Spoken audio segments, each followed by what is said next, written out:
ฝนมาโอ้โหแมงดากันเบิ่งหญ้าจะแปลนจะเกี้ยงเพื่อสิได้กินครับพี่น้องหญ้าจะแปลนเจ็บคักปานอย่างปานควายแมบ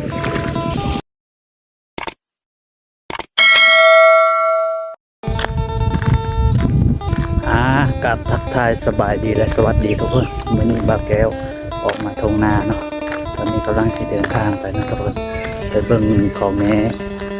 สอนลูกเขียดเนาะลูกเขียดแล้วว่าห่วงเนาะ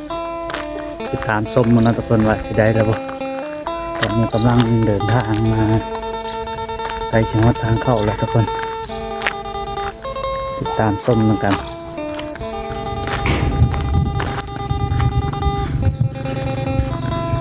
บรรยากาศมืดครึ้มทุกคนเนาะมาสอนแถวนาบ่าวเนาะกำลังเดินทาง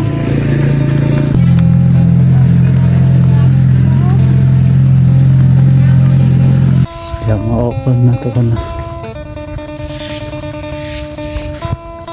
นาเนี่ยเขาเจ้ายังไม่ได้ไทยนะทุกคนนะ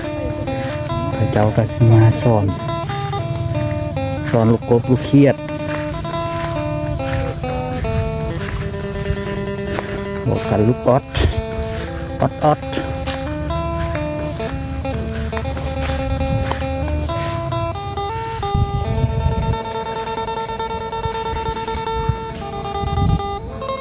นี่มาหอดตรงนาแล้วนี่บาเกลสอนครับ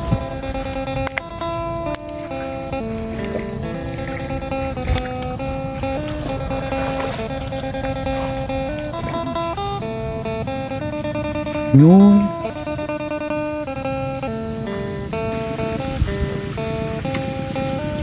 เอาทุกคนวันนี้จะออกมาทางนาแล้วนะทุกคนนี่บรรยากาศเกิดสีมืดครึ้มนะทุกคนเนาะจะเอามาหับชมกันเลยทุกคนจะมาเบิกอันนี้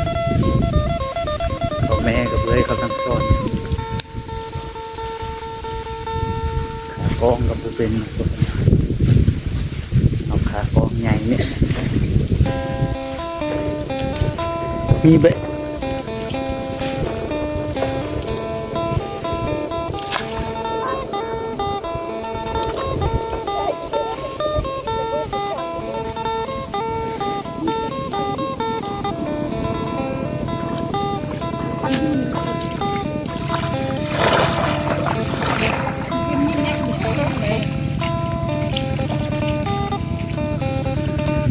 ใส่ชุดประมาณเลยนี่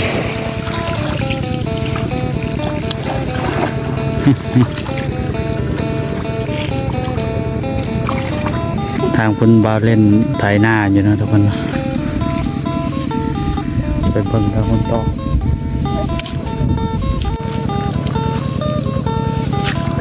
เขาซ่อนคู่มือมันก็บ่มีเลย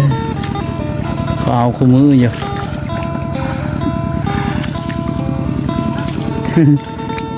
นี่ลำได้ตัวน้อยมุ้ยตัวใหญ่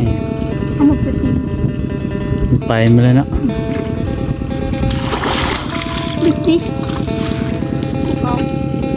โอ้แม่นเลยเฉพาะแล้วสอนบ่อยใจวิธีการสอนลูกเขียดสอนหวกหรือว่าลูกเขียด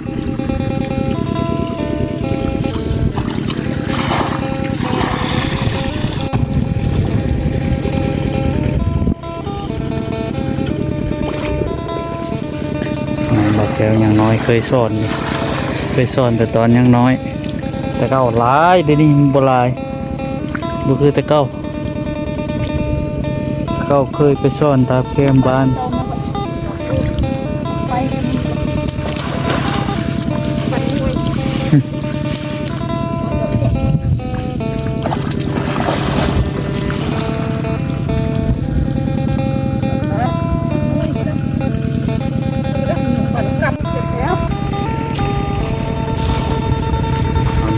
การ ดอนลูกเขียดน้ำบลายมันแดดฝนก็ตกช่วงค่อยจะมีน้ำมีแต่หญ้าแต่ว่าไม่มีน้ำ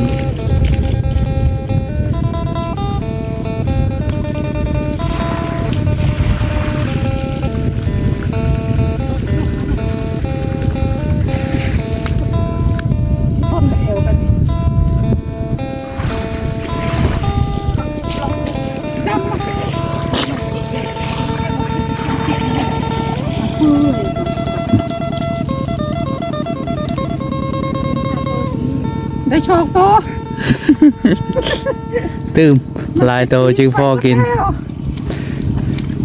อยู่ช้อนมาตื้ม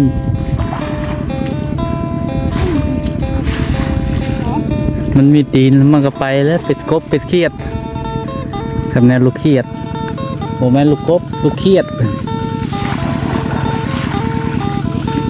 ลูกขี้เหลืองนะผู้ชมโมแม่นลูกกบนี่บ่เล่นกับไทยหน้าเยอะต่างบุญจะน้อยเขาเจ้ากับไทยแล้วก็บ่ได้กินแล้วอยู่นี่ตอนนั้นบ้านละกำบัดนี้ในบ้านละโตสองโตบางหญ้าจะแปลนจะเกี้ยงเพื่อสิได้กินครับผู้ชมหญ้าจะแปลนเจ็บคักกว่าอย่างปลาควายแมบเพื่อสิได้ละเกียด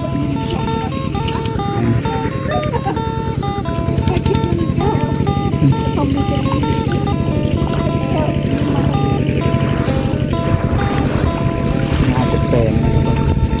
ลำได้นะลายได้นี่นะ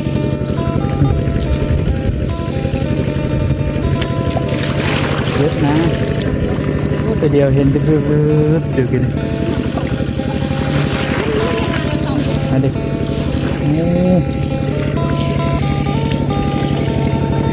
ได้ลาย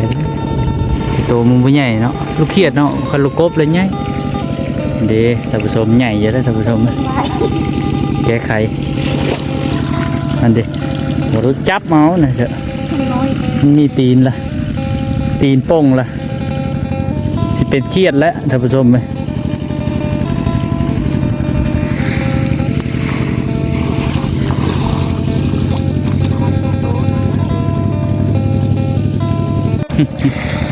มาแล้ว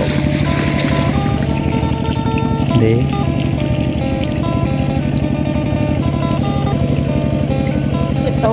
เจ็ดโตได้หลาย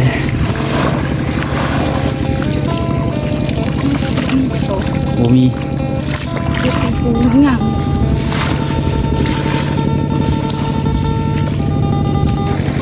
มาชมบรรยากาศวิถีชีวิตชนบทเฮาหาอยู่หากินตอนลูกกบลูกเขียดเพื่อมาเลี้ยงซีบมาเป็นอาหารทุกคนโอ้มืดฝนมากแล้วครับผู้ชมเอ้ย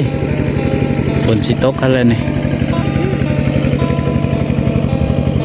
ทางบ้านเล่นไถหน้าอยู่นะมาเบิ่งมาชมกันเด้อทุกคนนะวิธีการหาอยู่หากินอย่างไรก็ฝากกดไลค์กดแชร์กดติดตามให้หน่อยนะเพื่อเป็นกำลังใจลงคลิปต่อๆไปนะทุกคนเนาะส่วน YouTube ก็ยังบ่ผ่านชั่วโมงเถื่อยัง700 กว่าชั่วโมง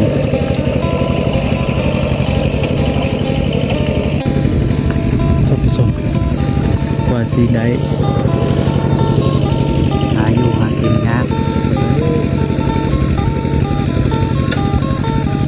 แล้วอยู่บ้านน้องเฮาถ้าบ่มีเงินซื้อก็หากินเนาะแต่ว่าอยู่ในเมืองต้องได้ซื้อตลอด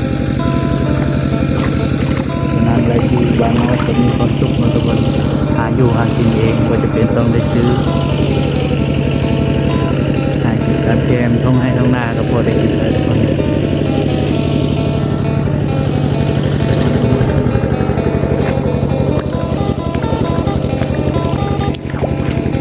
ฝนก็มาก็คือฝนตกแล้วบัด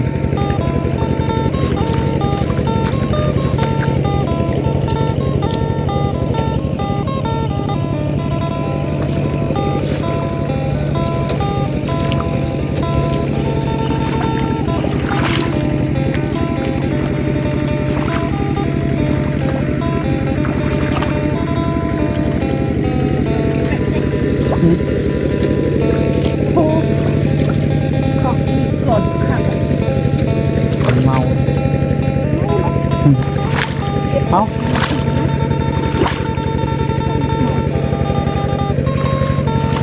คิดว่ามันเมา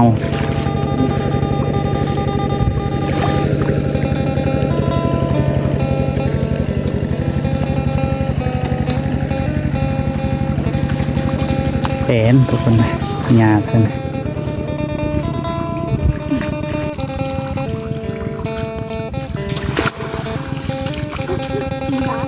โอ้โหแมงดาก็มีนะท่านผู้ชมเอ้ย เรียนน้อย ท่านต้องน้อยไงเด้อผู้น้อยก็ยังมีนะนี่แกมป่าเลยแกมมันป้อลายนะจักบุ้ง มีกบกันแล้วเลย เจ็บบ่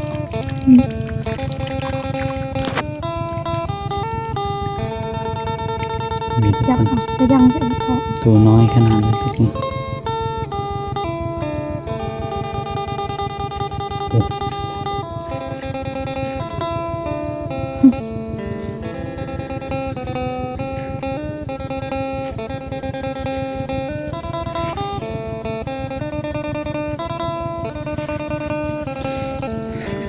แม่ข้ามให้นาแล้วทุกคนข้ามให้ไม่ละ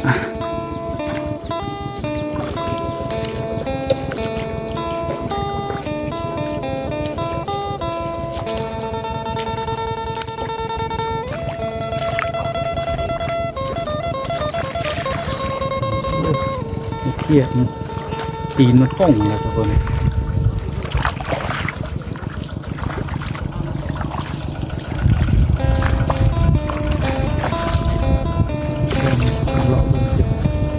ตีนเลยแล้วมันบาดแล้วง่ายให้ไหมเลยนี่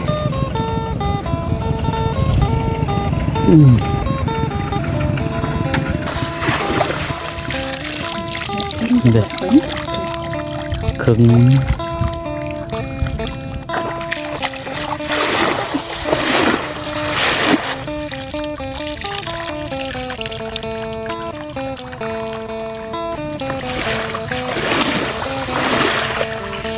หอยนี่เดี๋ยว นี่ไอ้ให้นะนายนี่ลูกเข็มเด็กได้ช้อนคือไหนบ้านนี่เด็กได้ช้อนนี่บ้านนี่ บนลายบนน้อยเห็นมันลอยไปแล้วนะครับเด็กแคมมาอยู่แคมขางหนาดเด็ก